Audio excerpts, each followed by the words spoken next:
Saudara, kapal motor Ishar terbakar di perairan Pulau Bokori, Desa Bajoy, Kecamatan Soropia, Konawe, Sulawesi Tenggara pada Jumat malam. Dari peristiwa ini, 7 penumpang meninggal dan 4 orang dinyatakan hilang. Sementara 61 penumpang dinyatakan selamat. Dari video amatir terlihat detik-detik terbakarnya kapal muatan Ishar.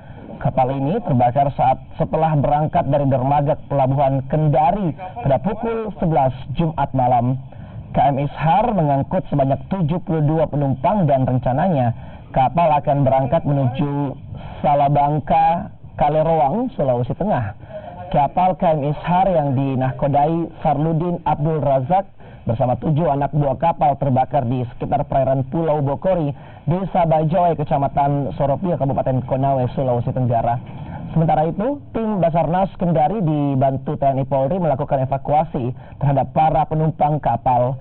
Dari data sementara, tim Basarnas Kendari, korban meninggal berjumlah 7 orang, 61 dinyatakan selamat dan 4 orang lainnya masih dalam pencarian. Ya, dekat Bokori ini sebetulnya pelayarannya ini mulai dari Kendari sampai ke Kaleroang ya. Kaleroang Sulawesi Tengah, tujuannya ke sana.